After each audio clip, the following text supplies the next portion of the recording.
Hola, bienvenidos. Mi nombre es José Manuel López García. Italia confinada. Italia ha impuesto la vacunación obligatoria para sanitarios y farmacéuticos. De negarse, pueden ser cesados de sus funciones y suspendidos de sueldo. Es una medida entendible porque lo que se trata es de preservar la salud pública y, lógicamente, este tipo de profesionales están en primera línea de protección y, por lo tanto, es perfectamente comprensible que se haya tomado esta medida de que sea obligatoria la vacunación. En cuanto al gobierno italiano, pues está claro que con muy buen criterio ha ampliado las restricciones hasta finales de abril, concretamente hasta el 30 de abril, porque estos últimos días ha habido más de 400 decesos por causa del coronavirus y más de 23.900 casos probados de contagio. Está claro que en Italia, desde el origen de la pandemia, por desgracia, han fallecido más de 109.000 personas. Los italianos, por otra parte, fueron los primeros en recibir el azote del coronavirus, lo mismo que sucedió con la peste negra en el siglo XIV, sobre 1348, que también llegó la peste a Europa a través de barcos que llegaron a Italia, a los puertos italianos. Además, por si no fuera suficiente, entre el 3 y el 5 de abril en Italia no se podrá salir de casa a no ser que se necesite por una urgencia. Todo el país, por tanto, estará esos 3 días, absolutamente confinado. En cualquier caso, existe un cierto malestar en el ambiente turístico, en las asociaciones de hoteleros de Italia, y se comprende, en cierto sentido, puesto que se quejaron de que Italia permitía los viajes al exterior, pero no el turismo nacional, algo similar a lo que pasa en España, que parece muy contradictorio y realmente absurdo.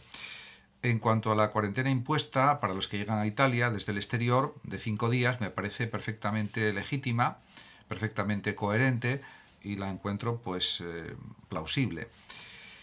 Ciertamente, es verdad que, como se dice, hay muchos países en el mundo que tienen ya cordones o corredores turísticos abiertos para gente libre de coronavirus.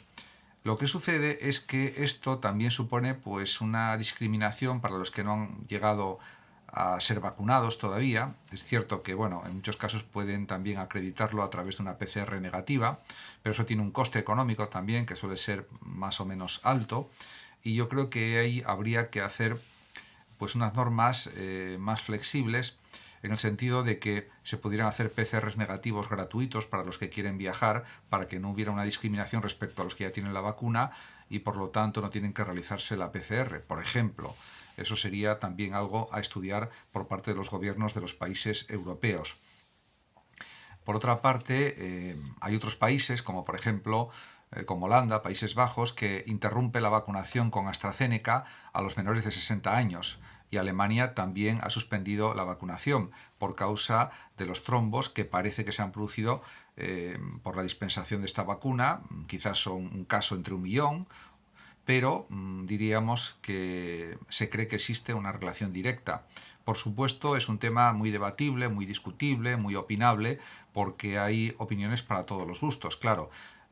Por supuesto, a la persona que le toca de ese 1.000.000 morir por causa de una trombosis, seguro que no le hace gracia que se autorice o que se haya autorizado la vacunación con AstraZeneca, lógicamente. En ese sentido, yo creo que si hay otras vacunas disponibles que son más seguras que la de AstraZeneca, lo lógico sería optar por las mismas y dejar a un lado AstraZeneca. Pero bueno, esto también está sometido a grandes discusiones, a grandes debates y, insisto, hay valoraciones de todo tipo. La Unión Europea podría prescindir de AstraZeneca y se lo está planteando cuando haya una cierta cantidad de nuevas vacunas con una gran cantidad de dosis producidas, fabricadas, para que realmente minimizar los riesgos de trombos en las personas que reciban la vacunación, como es natural. Nueva Zelanda, por otra parte, es un país que ha sufrido poco, afortunadamente, por el coronavirus, y ha subido el salario mínimo y ha aumentado los impuestos a los ricos, medidas que me parecen acertadas para, diríamos, potenciar la economía de este país. Por otra parte, Islandia ha vencido a la COVID, parece ser, ya que solo hay 20 casos confirmados, y estamos hablando de hace unos días, y nadie ha fallecido por COVID-19 en el año 2021 en Islandia. También es verdad que el país nórdico cuenta con menos de 500.000 habitantes, pero tiene prácticamente derrotado al coronavirus. Y eso ha sido porque se realizan numerosas pruebas, se rastrean contactos desde el primer día y aíslan a todos los diagnosticados de manera claramente agresiva en su lucha contra el coronavirus. De hecho, en Islandia hay un hotel de aislamiento y hay un férreo control en el aeropuerto, de tal manera que todo el que ingresa en el país desde el exterior debe hacerse una prueba PCR allí mismo en el aeropuerto y es sometido a cuarentena también. De esta manera se controla a cada persona minuciosamente, cada persona que entra a través del aeropuerto de otro país. En este sentido, los científicos han creado las reglas en Islandia y no los políticos.